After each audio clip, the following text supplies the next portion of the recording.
sois béni. Ce soir, avant de venir, j'ai prié un instant. Non, c'était ce matin plutôt. Et quand j'ai prié,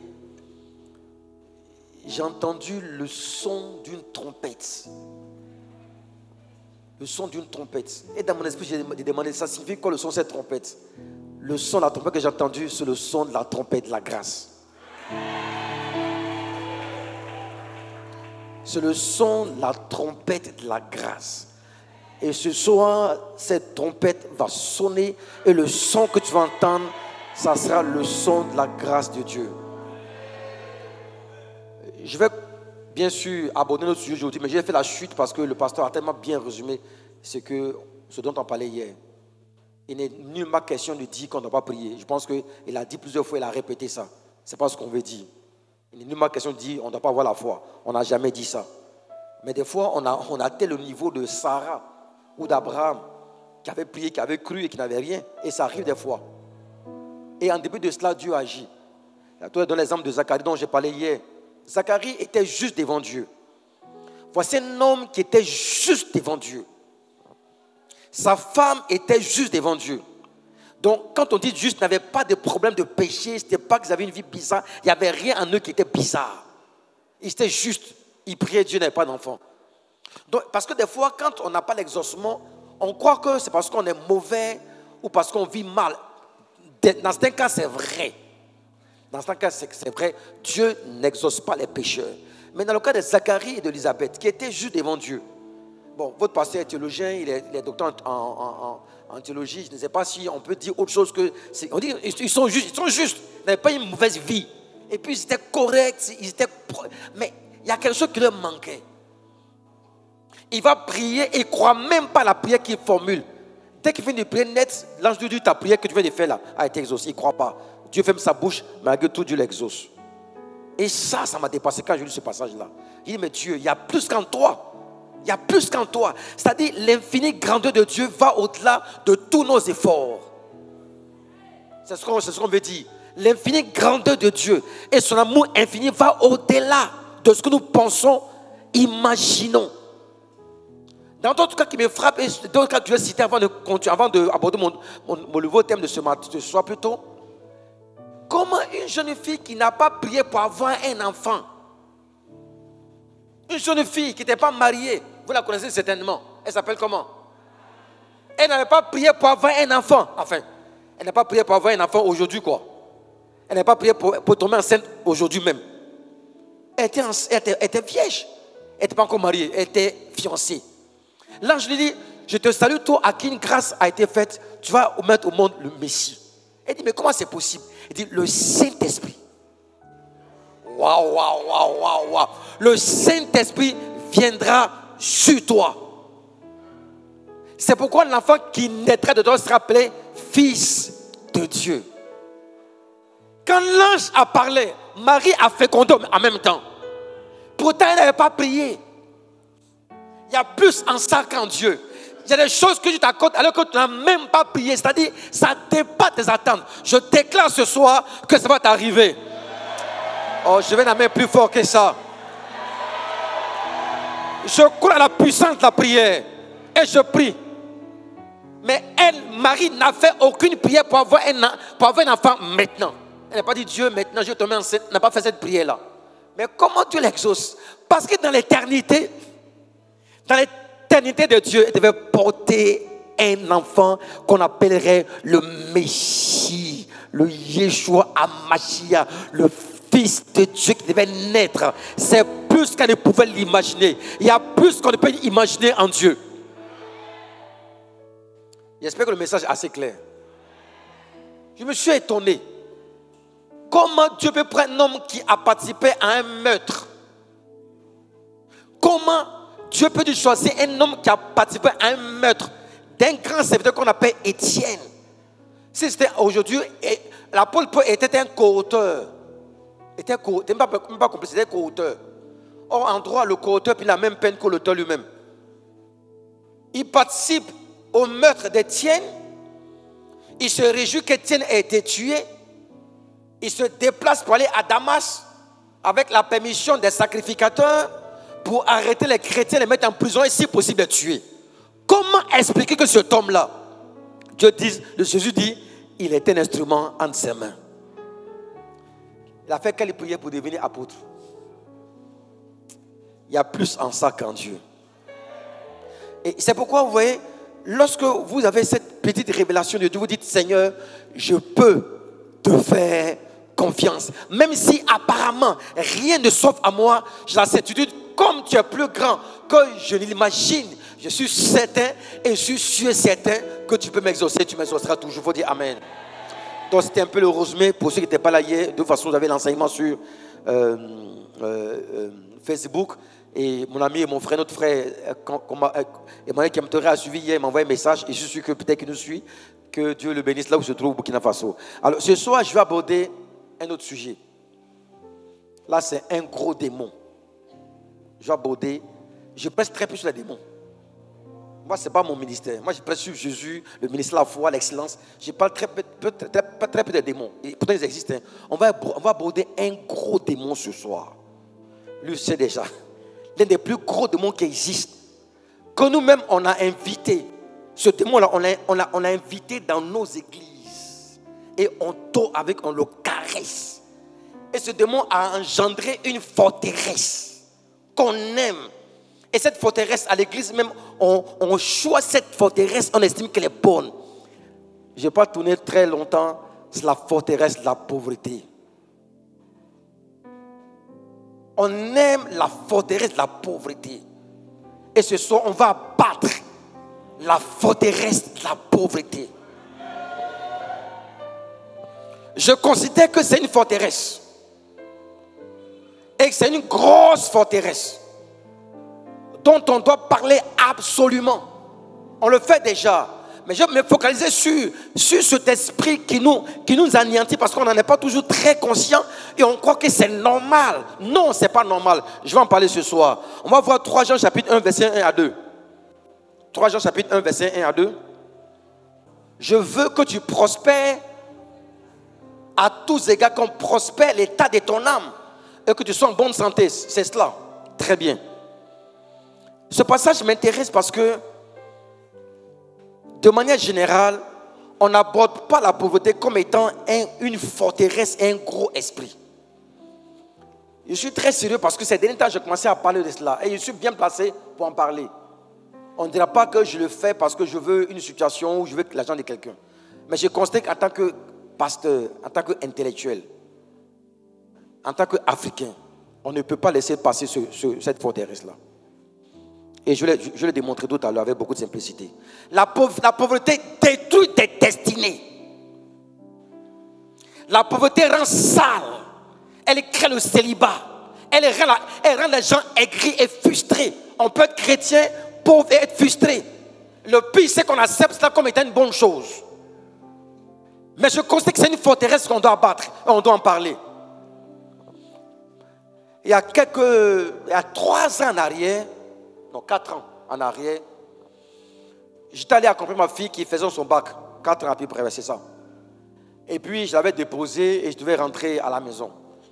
Vers 7h, 7h30, 40, j'ai vu un monsieur qui vient vers moi. Il avait des rides. Elle avait des dents, 2 dents qui étaient parties. Il était mal vêtu. Petite taille, mais encore pas, c'était pas beau quoi. Avec des rides. Il vient me voir, il me salue, et puis il dit tout mon nom. Il me dit, Gadji Yao Abraham. Alors, quand une personne dit tout mon nom, c'est qu'elle me connaît. Ce qu'on a fait, on a fait l'école primaire ensemble, ou le collège, ou l'université. Quand elle a dit mon nom, je ne le voyais pas dans mon esprit. Et j'ai fait, c'est pas exprès. Et puis il a dit son nom. Bon, je dis le prénom, parce qu'on ne sait jamais. Il a dit Casimir. J'ai dit, quoi? C'est toi, Casimir? Il dit, oui. Il dit, c'est pas vrai. Il dit, qu'est-ce que tu es devenu? Il dit, je suis devenu menuisier. Il dit, non, c'est pas possible. Tu ne peux pas être menuisier. Tu ne peux pas être menuisier. C'est pas possible. Raconte ton histoire. Il dit, quand je suis arrivé en première, mes parents n'avaient pas l'argent, je n'ai pas pu continuer mes études. Ce garçon-là était brillant. On a fait la 4e ensemble, la 3e. Des fois, il était premier en français, moi j'étais 2e. Des fois, j'étais 2e, il était premier. Donc, on luttait les places. Et moi, je me vois au sommet de la carrière universitaire, est lui devenu menuisier. Pourquoi est-il devenu menuisier? Répondez-moi. Ce n'était pas la sorcellerie. Ses parents n'avaient pas les moyens pour payer ses études. Il a arrêté ses études en première. Il est devenu menuisier. Je lui ai dit, voici mon comptable, passe me voir à l'université. Il n'est jamais venu me voir à l'université, jamais. Je pense même que peut-être que je ne le verrai plus quelque part. Voici quelqu'un d'intelligent qui est resté quasiment dans une situation de pauvreté, une situation difficile à cause de la pauvreté. J'ai failli ne pas aller très loin dans mes études parce que quand j'ai mon BPC, on m'a orienté au lycée Gaston de Bergerville. Mon cousin dirait ce qu'il était à Yopougon-Sikoji, était bien sûr à Yopougon-Sikoji, et il fallait aller à Bergerville. Donc il fallait quitter Yopougon, prendre un bac, descendre à Adjamé, et Adjamé prendre un autre bac pour aller à Bergerville. Je l'ai fait ça 2 jours. Après, je ne pouvais plus parce qu'il n'y avait pas les moyens pour le faire. J'ai fait arrêter mes études. Heureusement qu'en tant que chrétien, le pasteur chez qui j'étais a demandé que le pasteur de l'Assemblée de Dieu, dans Aublès, maintenant qui est auprès du Seigneur, a été touché et il a demandé à une famille de me recevoir. J'aurais pu arrêter mes études en 3e. Parce que mes parents n'avaient pas les moyens de me prendre, de me payer tous les mois, en fait, chaque mois ou chaque jour, le Baka, Yopougon, Bergerville. Lorsque mon père m'a vu pour que je continue mes études au Burkina Faso, il m'a remis 30 000 francs CFA. J'ai fait 3 années là-bas. Ça fait 10 000 francs par année. Là, on a fait Djidamori pour que les gens se multiplient chaque jour. Pour payer à manger, payer la scolarité. Non, je vous assure, on ne peut pas imaginer les dégâts causés par cette forteresse et par cet esprit. Je suis venu ce soir pour dire que la forteresse de la pauvreté doit être abattue. Donnez la main plus fort que ça. Si on prend ça à la légère, on sera un bon chrétien.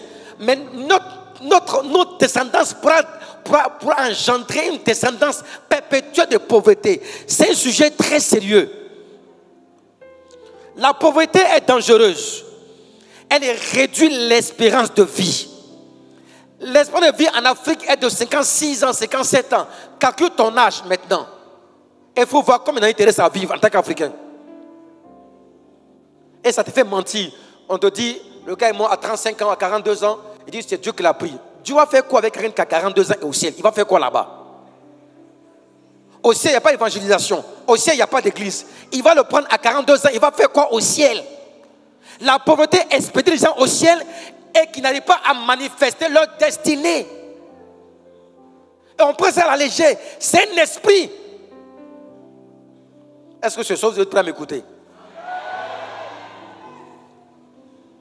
Comme une jeune fille de 22 ans peut-être donner son corps à un homme qu'elle ne connaît même pas, juste parce qu'elle a besoin d'avoir un peu à manger. La pauvreté a conduit à la prostitution. La pauvreté conduit des gens à être des brigands, à voler, à tricher, à mentir. Et à quel niveau ce qu'on peut faire sur cet esprit-là?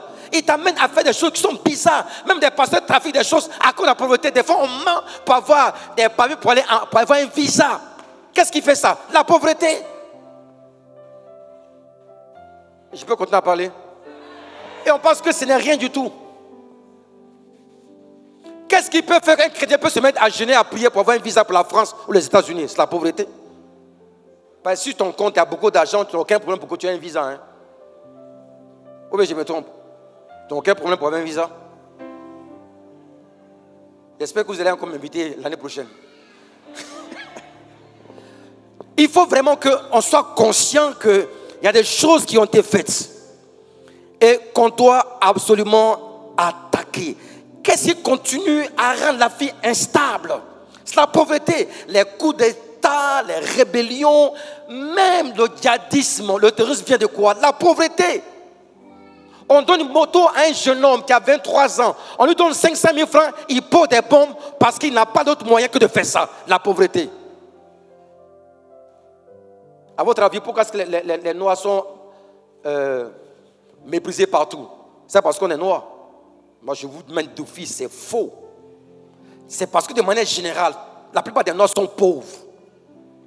On fait le faux boulot.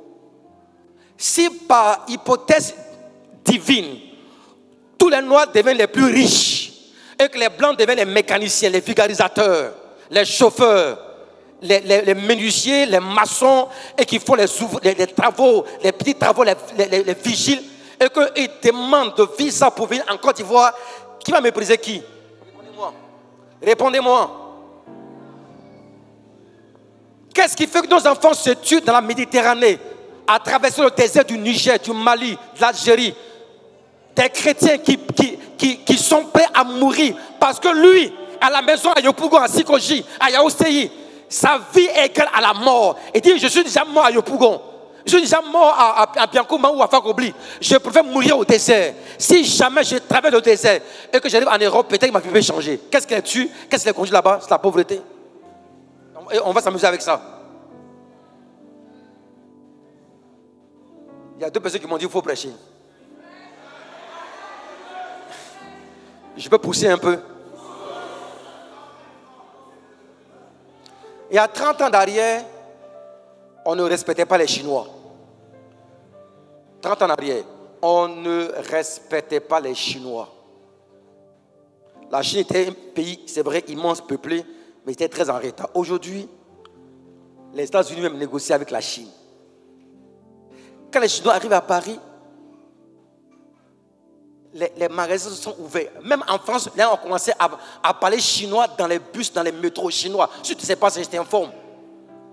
À l'aéroport de Paris, le train qui te prend de l'aéroport, enfin, le train qui te prend depuis les satellites pour te conduire là-bas, on parle chinois. Je suis en France pour la première fois en 2000.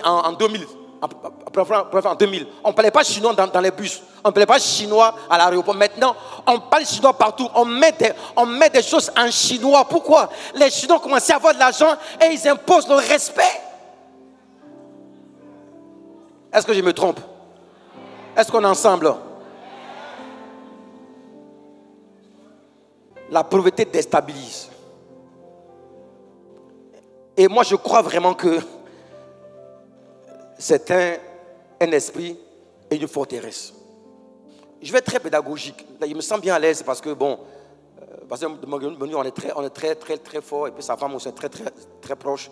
Je veux que quelqu'un prenne un micro, allez sur Internet maintenant, écrivez les 20 pays les plus pauvres du monde maintenant. Comme ça, vous n'allez pas dire qu'on a fait un arrangement. Écrivez. Je vais démontrer pourquoi c'est une forteresse. Et pourquoi on doit aborder ce sujet de manière permanente. Je vais vous montrer pourquoi. Parce que Dieu ne donne pas ce qu'on n'aime pas. Et Dieu ne fera jamais ce dont on ne parle pas. Qui a son portable? Va sur Google. Mets les pays les plus pauvres du monde en 2022, si tu veux. Parce qu'on n'est pas encore à la fin du 2023. Mets les 20 pays les plus pauvres en 2022. Les 20 pays les plus pauvres du monde en 2022. Je suis arrivé à un but dans mon message. Qui a trouvé?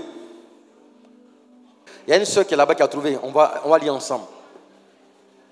Et puis on va décider de faire quelque chose pour changer l'histoire. En premier lieu, on a la République centrafricaine. Burundi. Le Burundi. République démocratique du Congo. Avec tous les grands pasteurs qui sont là-bas. Niger. Malawi. Mozambique. Libéria. Sierra Leone. Madagascar. Togo. Gambie. Guinée-Bissau. Burkina Faso. Ouganda. Éthiopie. Tchad. Rwanda. Mali. Guinée. Bénin. Ça fait 20. Bon, vous voyez, beaucoup de pays sont des pays chrétiens. Ah, parce qu'on n'est pas dedans. Moi ça m'étonne.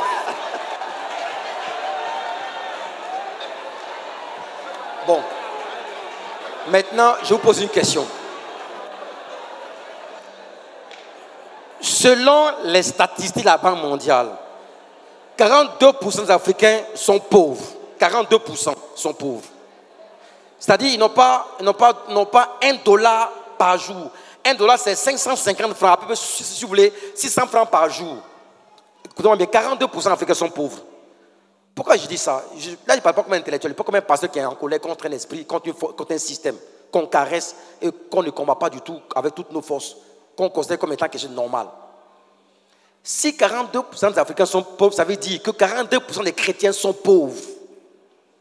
Donc dans une église, vous trouvez 42% qui sont pauvres. Maintenant, on appelle ça l'extrême pauvreté, 42%. Sinon, en principe, le taux de pauvreté en Afrique est autour de 70%. Donc 70% des Africains sont pauvres.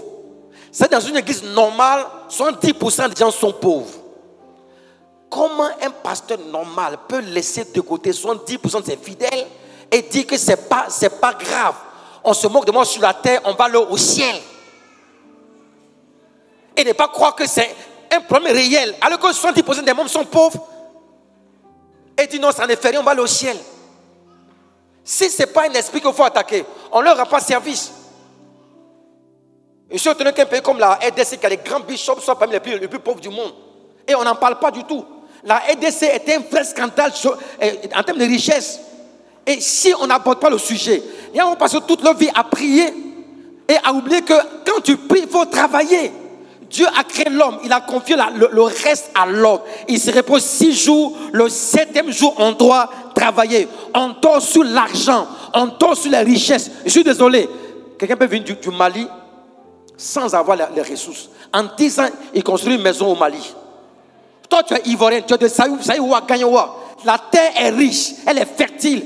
Tu passes ton temps à prier et tes travailleurs s'amassent des ressources et construisent des maisons. Et toi, tu meurs dans une maison en banco. Pourtant, tu es chrétien, tu parles la langue et tu prophétises.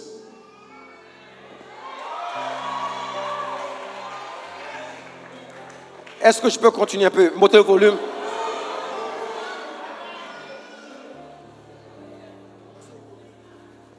Dieu nous a tout donné.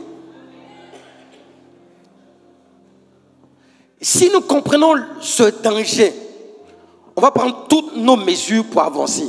On vend des terrains, on vend 1 hectare à 100 000 francs. Des parents mettent des 10 hectares à 500 000 pour organiser des funérailles.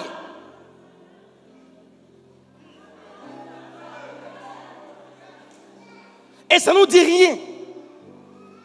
Qui doit jouer ce rôle-là? C'est l'Église qui doit jouer ce rôle. L'Église est la lumière du monde et le sel de la terre. Si on apprend aux chrétiens à comprendre que notre rôle est d'influencer le monde, aussi bien au niveau spirituel qu'au social, les choses vont changer. J'annonce que les choses vont changer. La pauvreté pose un problème parce que la sagesse du pauvre est méprisée. Dans Ecclésiaste chapitre 9, c'est parce que vous le connaissez. Verset 13, verset 14. Il y avait un homme qui, par sa sagesse, avait réussi à délivrer une ville. Ecclésiaste chapitre 9. Il dit, j'ai aussi vu sous le soleil ce trait d'une sagesse qui m'a paru grande. Il y avait une petite ville avec peu de gens, peu d'hommes dans son sein.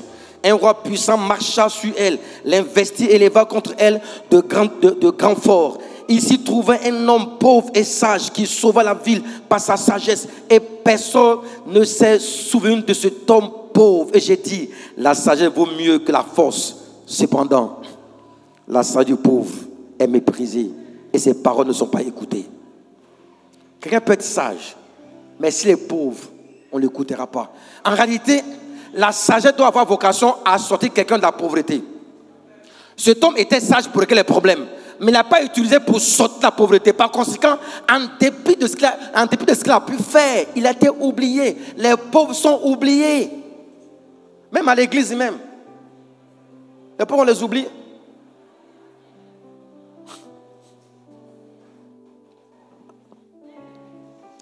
Je prie Dieu que le Seigneur ouvre nos yeux. Et que nous commençons à réaliser qu'on ne peut pas accepter ce genre de choses. Je vais vous expliquer pourquoi pendant longtemps on a bâti la forteresse de la pauvreté. Je crois que c'est volontaire.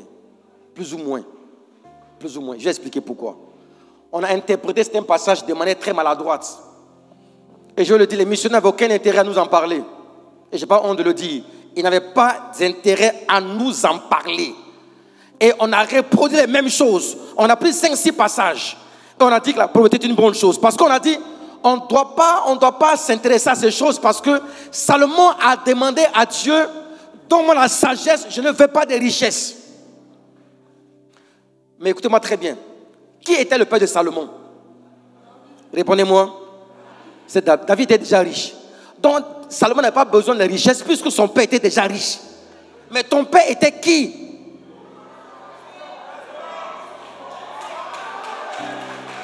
Ton père est qui? David, son père est riche. Salomon, son père est riche. Dieu vient vers lui. C'est normal qu'il ne donne pas la richesse puisque son père est déjà riche. Son père a légué des ressources. Son père a laissé de l'argent pour bâtir le temple. Lui seul, David, 1 Corinthiens chapitre 29, il a donné 3000 cycles d'argent. Je ne sais pas combien ça fait en dollars, mais c'est en termes de... On a évalué à peu près à 400 milliards de dollars. C'est des montants énormes. Il n'avait pas besoin de demander à Dieu la richesse. Son père était déjà riche. Moi, mon père était tailleur.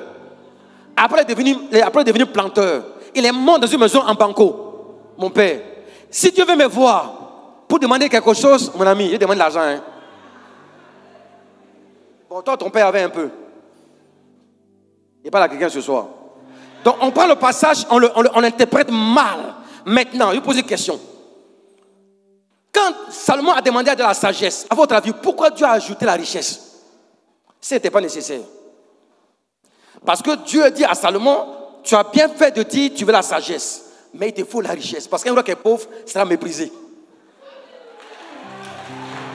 Et pour montrer que c'est important, Dieu donne une richesse supérieure à celle de son père. Afin que Salomon puisse gouverner sans aucun stress. Je déclare sur ta vie, tu as le pouvoir de vaincre la forteresse, la pauvreté. Il faut dire amen plus fort que ça. Un roi pauvre sera méprisé. Dieu est sage. Dieu est sage. Dieu ajoute la richesse. Deuxième argument qu'on a invoqué. Jésus est né dans une crèche. Donc, on doit accepter la pauvreté parce que c'est une bonne chose. Mais il est dit qu'il n'y avait pas de place pour eux à l'hôtellerie. Donc, ils avaient l'argent pour payer l'hôtel. Donc, c'est un argument qui ne prospère pas.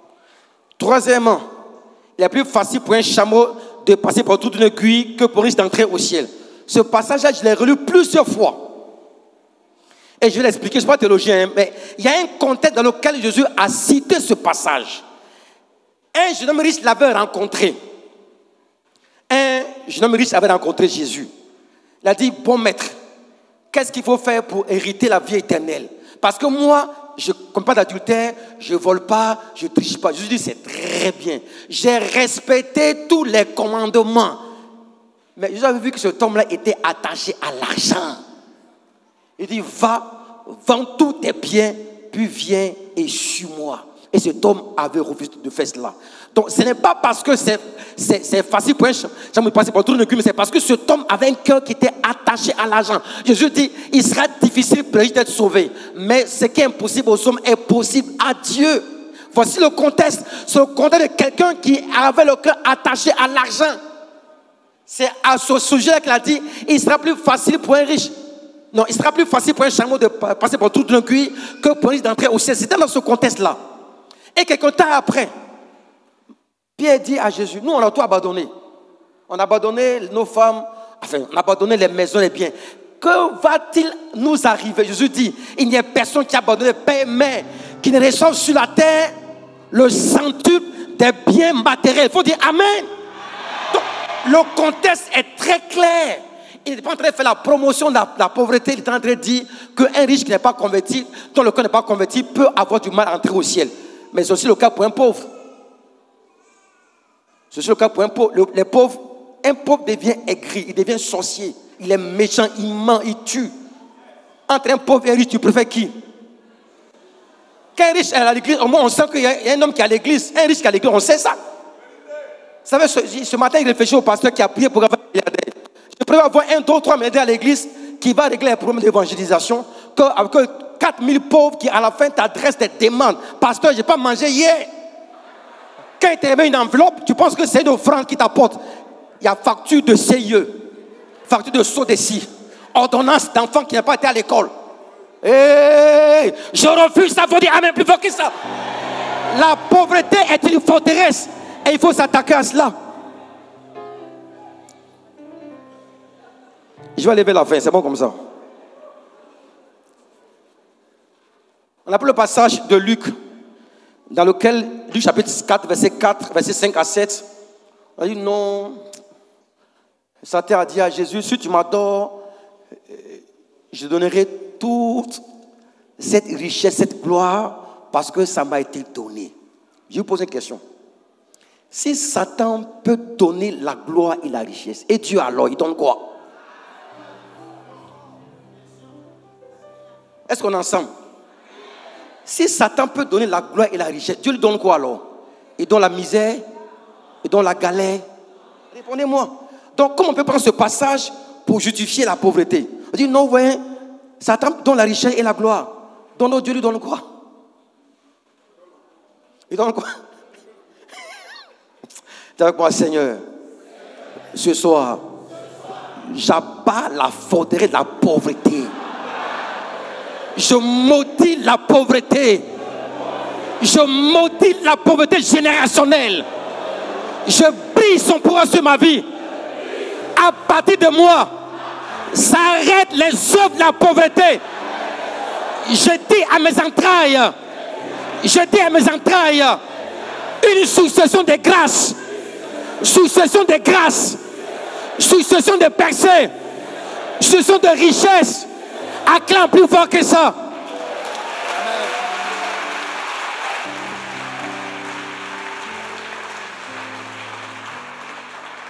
Donc c'est l'esprit dont il faut parler. Et je crois qu'on doit être sérieux sur cela. C'est vrai qu'il y a eu bien sûr des menteurs. Mais les menteurs on en trouve partout. Qui ont fait cela parce qu'eux, ils avaient faim. Mais on trouve les menteurs partout. Est-ce qu'il y a un faux billet de 100 000 francs CFA en Côte d'Ivoire? Mais pourquoi? Parce qu'il n'y a pas un vrai billet de 100 000. Donc quand le message est vrai, Satan va profiter, il va sécréter des faux. Je crois au ministère prophétique. Et les vrais prophètes, il y en existe. La Stéphane c'est une vraie prophétesse, mais je suis bien aussi, il y a des fausses prophétesses aussi. Ou bien? Donc on va jeter tous les prophètes pour dire, comme maintenant on ne veut plus de prophètes ici, vous mentez vous tous. Non. Ça parce qu'un message a été falsifié pour des besoins personnels, qu'on doit dire, non, on ne doit pas aborder cela. C'est une erreur grave. Je vous dis que Jésus n'a jamais accepté de marcher avec la pauvreté. Ça peut vous choquer? J'ai fait quelques recherches. Et je vais vous citer quelque chose. Notre Seigneur savait apprécier les bonnes choses. Dis avec moi les bonnes choses. Un jour, on lui a demandé, où irons-nous manger la Pâque? Et dit aux disciples, à deux, allez dans tel endroit, vous trouverez un homme et il va vous montrer une chambre haute qui est toute meublée. C'est là-bas que j'irai manger la Pâque. Dans le contexte de Jésus, une chambre haute, c'est aujourd'hui un duplex qui est meublé, appartement meublé. Et il va manger à l'aise. Voilà un contexte. Il devait aller à Jérusalem pour accomplir sa mission. Il a demandé un âne sur lequel aucun homme n'est jamais monté. À l'époque, on se déplaçait en quoi? Avec les ânes. Il n'a pas demandé un âne ancien. Il a demandé un âne sur lequel personne n'est jamais monté. Aujourd'hui, on parlerait de voitures neuves avec sachet à l'intérieur. Pas France, au revoir.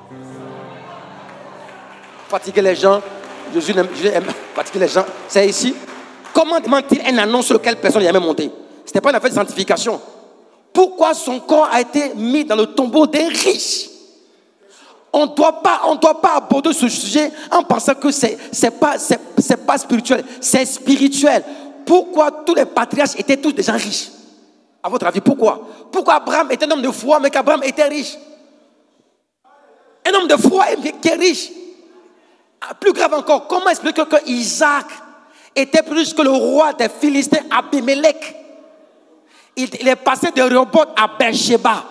Et le roi de... Ça c'est Genèse chapitre 22. Vous trouvez ce passage là-bas. Non, chapitre... non, 26 plutôt, 26. Verset 22, verset 23, verset 24. Et vous trouvez le roi d'Abimelech qui vient auprès de Isaac signer un contrat de protection. Comment un roi peut-il demander une alliance de protection avec un individu? Ça signifie quoi? L'individu était devenu plus riche que lui. Notre Dieu est le Dieu d'Abraham. C'est aussi le Dieu d'Isaac. Je déclare sur ta vie que les forteresses de la pauvreté sont ravagées ce soir. Tu es autorisé à aller plus loin que ton père et que ta mère. Comment expliquer Jacob ait travaillé pendant 19 ans chez son oncle, qui était son employeur. Pendant 19 ans, il est resté pauvre. 19 années de pauvreté, 19 années de dépendance. Il dépendait de son employeur. Il n'avait rien. Et un jour, un ange lui apparaît. Un ange lui apparaît. Et un ange dit à Jacob, j'ai vu tout ce qu'on t'a fait. Maintenant, regarde, les bêtes, les moutons t'acheter, marketer, sont plus nombreux, plus vigoureux que les moutons qui ont une couleur unique. Donc ta récompense sera constituée de brebis t'acheter et marketer. Dans le naturel, les brebis qui ont une couleur unique sont plus nombreuses que les brebis qui ont une couleur marketée. Si vous voyez des moutons, généralement ils ont des couleurs beige. Les moutons qui sont noirs et blancs ne sont pas en grand nombre. Et Dieu révèle quelque chose à Jacob. Il lui montre ce que j'appelle aujourd'hui le génie génétique. Il dit, regarde la vision. Voici une brebis qui est achetée. Elle va regarder à l'intérieur de l'eau une feuille de platane. Et la feuille de platane va agir sur ses gènes. Et plus tard, cette brebis va se multiplier, elle sera plus vigoureuse. On appelle ça aujourd'hui le génie génétique. Et Jacob se réveille et dit à son patron, je veux que mon salaire soit fixé. Tu prendras pour toi les brebis qui ont une couleur unique. Moi, je prends les brebis qui ont plusieurs couleurs. Son oncle dit, mais bravo, je suis d'accord. Il ne sait pas que dans le spirituel, les choses avaient été changées. Oh, j'annonce sur ta vie, les choses vont changer dans le spirituel. Quand Dieu veut bénir, il bénit de manière anormale, afin qu'on sache que c'est lui. Et Laban accepte le contrat. Jacob dit pas question.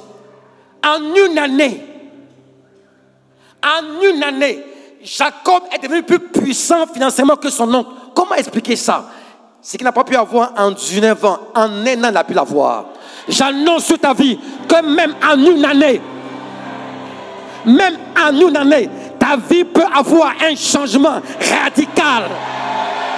Même en une année, les choses peuvent changer de manière radicale. Dieu n'est pas limité à nous, il n'est pas limité. Moi, je crois que Dieu est prêt à nous donner le royaume. Il est prêt à nous donner le royaume. Il est prêt à nous donner le royaume. Il est prêt à élever parmi nous des enfants, des jeunes gens qui seuls peuvent battre des églises. Ça, il dit, pasteur Bangore Dominique, maman Bangore, je ne veux plus vous voir parler d'offrande. Laissez ça. Moi, je gère. Tu as envie de le faire, mais tu ne peux pas le faire parce que tu n'as pas les moyens. Mais parce que tu ne crois même pas à ça, tu penses que la pauvreté est une bonne chose. Ce soir, je maudis la pauvreté. Et Jacob donc réussit à s'implanter au point où le gars l'a chassé. Il était devenu trop puissant. Et ce n'est pas tout. Jacob met au monde un fils qu'on appelle Joseph. Jacob a géré l'argent à un certain niveau. Joseph va gérer toute la richesse d'Égypte. Il va gérer toute la richesse de l'Égypte. Il a dit, on ne faisait rien en Égypte sans l'accord de Joseph. On va me dire, moi, Gadji Abraham, que la pauvreté est une bonne chose. Ceux qui le disent, ils n'ont pas été pauvres. Mon ami, j'ai grandi à Yopougon-Sikoji. Là-bas, on mange une fois par jour. Si tu ne connais pas ce qu'on appelle la mort subite, c'est entre 16h et 17h. Moi, je connais ça. C'est-à-dire, quand j'arrive sur ce message-là, on dit que toute l'onction qui est à moi est réveillée en même temps. Parce que j'ai vu la peau, j'ai mangé, tu peux pas imaginer. Quand nous avons fini de manger là, le reste dont ils n'ont pas besoin, moi je mange ça. Un jour j'ai mangé mangue verte avec du sel. Authentique, il n'y avait pas à manger. Vous voyez, je ne suis pas très grand là, ça coûte de ça. Et toi, tu me dis que c'est une bonne chose. J'étais déjà chrétien. Je me suis converti quand j'étais à l'école primaire. Je me suis fait baptiser quand j'étais en 6e. Baptême d'eau, pas immersion. Je m'étais en boîte de nuit. Je ne fume pas. J'ai une vie chrétienne correcte. Mais des fois, j'ai fraudé le but de la sotra. La pauvreté t'amène à frauder. Je n'avais pas le choix. Ou je fraude le but de la sotra ou on me tue au banco. Voici comment le prophète peut mener un bon chrétien qui est correct à tricher. Et tu me dis c'est une bonne chose. Mon œil, c'est un mauvais esprit. Mais je suis pauvre, ça a changé radicalement. Mes yeux sont ouverts. Et dit Seigneur, je sors de là. Pour des raisons simples, les missionnaires n'ont pas enseigné ça à nos premiers chrétiens. Ils n'avaient pas intérêt à le faire. Il y avait un lien entre l'église et les colonisateurs. Je vous apprends, et ce n'est pas faux, c'est vrai. Il ne fallait pas enseigner aux chrétiens tout ça. Nous enseignons à aller au ciel. Bon, pour aller au ciel, avant d'aller au ciel, il faut être sur la terre, non? Sur la terre, on a besoin de gens pour faire les conquêtes. Moi, je crois que la parole doit être accomplie. Et le prophétie que Dieu nous a donnée dans Ésaïe chapitre 2, verset 22. Il dit, l'église, la fin des temps. Il arrivera dans la suite des temps que la montagne, la maison de l'Éternel sera fondée sur le sommet des montagnes. Qu'elle s'élèvera par-dessus les collines. Et toutes les nations y afflueront. Des peuples s'y rendront en foule et diront, venez et montons à la montagne de l'Éternel, à la maison du Dieu de Jacob, afin qu'on nous enseigne ses voies et que nous marchions dans ces sentiers, car de Sion sortira la loi. C'est l'église dont il s'agit. Et je crois que ça, le monde a besoin de nous voir dans notre gloire. Et moi, je crois que Dieu ne le fera pas si on ne dit pas aux chrétiens que la pauvreté est vraiment une forteresse. Mais quand on va le faire, Dieu va élever parmi nous des hommes riches. Hier, j'ai vu le pasteur Bango Dominique coucher là, demander à Dieu qu'avant la fin de l'année, il faut qu'il y ait un milliardaire. Il a dit, moi, je n'ai pas une révélation, il a dit lui-même, il faut que sa prière soit exaucée. Il faut que sa prière soit exaucée. Regardez ce que Jésus a raconté une fois dans Matthieu chapitre 25, versets 35 à 40, à propos des boucs et des brebis. Il dit, j'ai eu faim et vous m'avez donné à manger. J'ai eu soif et vous m'avez donné à boire. J'étais nu et vous m'avez vêtu. J'étais en prison et vous m'avez rendu visite. Il dit, mais quand avons-nous vu faire cela? Il dit, chaque fois que vous l'avez fait à un des plus petits, c'est à moi que vous l'avez fait. Comment est-il possible de donner à manger à quelqu'un qui a faim alors que toi-même tu as aussi faim? Comment donner à boire à une personne qui a soif alors que toi-même tu as soif? Comment partager tes vêtements alors que toi-même tu n'en as même pas? Vous voyez qu'on n'a pas compris que Jésus voulait aussi qu'on soit en mesure d'avoir un impact dans les œuvres sociales. On doit avoir des églises, c'est vrai. Je suis d'accord pour cela. On doit avoir des écoles. On doit avoir des universités. On doit avoir des centres médicaux. On doit avoir des cliniques. On doit avoir des hôpitaux. On doit avoir des centres commerciaux. On doit employer des gens. Les païens viennent chez nous. Ils sont employés, baptisés d'eau. Ils sont convertis. Il est le patron et il sait que sa richesse vient de ce que Dieu lui a donné cela. Il faut dire Amen. Et les choses pour lesquelles on n'aura pas besoin de trop combattre, ça s'est fait naturellement. On dit on va à l'église parce que là-bas, Dieu se manifeste. Et moi, je vois que Dieu veut le faire. C'est son plan et c'est sa volonté parfaite. Et si on accepte cela, j'ai résumé, si on accepte cela, Dieu va commencer à le faire. J'étais allé en 2018 en France pour organiser la CIVI. En 2018, le pasteur Garambéry était l'orateur principal. Quand on a fait la CIVI, donc une semaine avant la CIVI, j'ai un songe. Et dans le songe, j'ai vu que les gens sont venus en très grand nombre à la conférence, mais que les offrandes étaient quasiment nulles. Les offrandes étaient quasiment nulles. J'ai vu des pièces de 10 euros, des petites pièces, vraiment quoi, un billet de 20 euros, tout ça. Oh, ça coûtait cher. Dieu m'avait prévenu. Et le Seigneur me dit, prie pour ça. J'ai réuni l'équipe et j'ai prié pour ça. Le premier jour, la CIVI à Paris, la fête était remplie. C'était à Romainville. Les offrandes n'avaient rien donné. Ça avait donné à peine 1 million. Mais 1 million, c'est rien du tout par rapport aux charges. J'ai commencé à avoir peur. On n'avait pas encore payé, on n'avait encore rien payé. J'ai commencé à stresser. Pendant 3 jours, je n'ai pas mangé. Je me suis mis au bord du lit, il dit, Seigneur, faut faire quelque chose. Il faut payer la salle, il faut payer la connexion, il faut payer les hôtels. C'était cher, 5 étoiles. Mais vraiment quoi? Et en priant, j'entends le Seigneur me dire, la 3e clé. Dieu me parle souvent et j'entends souvent sa voix. Il dit la 3e clé. J'ai dit, mais c'est quoi la 3e clé? La 3e clé, c'est la clé de la percée financière. Il dit, c'est quoi les autres clés alors? Il dit, l'autre clé, c'est la clé de la révélation de la parole de Dieu. Première clé. Deuxième clé, la clé de l'onction. Troisième clé, la clé de la percée financière. Donc, pour avoir un impact dans le royaume, il te faut avoir la révélation des Écritures. Deuxièmement, il te faut avoir l'onction. Troisièmement, il te faut avoir la percée financière. Si tu as l'onction, la révélation, et que tu n'as pas la 3e clé, ça sera difficile. En Afrique, on trouve des grands hommes de Dieu. On a des grandes onctions, mais l'impact est limité parce qu'au plan financier, on n'a pas la percée financière, parce que nous-mêmes, on combat ça. Et il dit, Seigneur, je ne veux plus voir cette situation se manifester. Et j'ai commencé à travailler sur ça. J'ai commencé à travailler. Mais depuis l'année dernière, j'ai commencé à voir une percée dans ma vie. 2 ou 3 ans. Parce que Dominique, j'ai acquis des terrains en hectares. Pas des terrains ruraux, hein, des terrains urbains. Oui. Et je dis, Seigneur, je te remercie. Et je viens d'acheter 4 hectares. Non loin d'Abidjan. Non, pas acclamé. Je n'avais pas ça avant. Moi, j'ai grandi à Yopougon. Je n'avais pas ça avant. Et j'ai acheté beaucoup de terrains à Yamsokro, dans plein de villes. En 2 ans, Dieu est en train de changer ma situation financière. Parce que j'ai accepté Dieu. Je ne mourrai pas dans la pauvreté, dans la misère. Écoute-moi très bien. Mon père est mort dans une maison en banco. Ça m'a fait pleurer comme un enfant. J'ai pleuré comme un enfant. Maison en banco. Il dit, moi, je ne peux pas accepter ça là. Lève ta main là où tu es. Je hais la pauvreté parce que c'est d'où je viens. Beaucoup d'hommes de Dieu, à leur retraite, on leur a tout arraché sans avoir une maison pour eux-mêmes.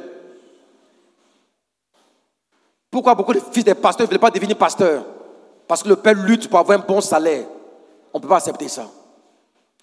Dis, Seigneur, dans le nom du Dieu de Nazareth, je libère mon esprit de tout ce qui est pauvreté et misère.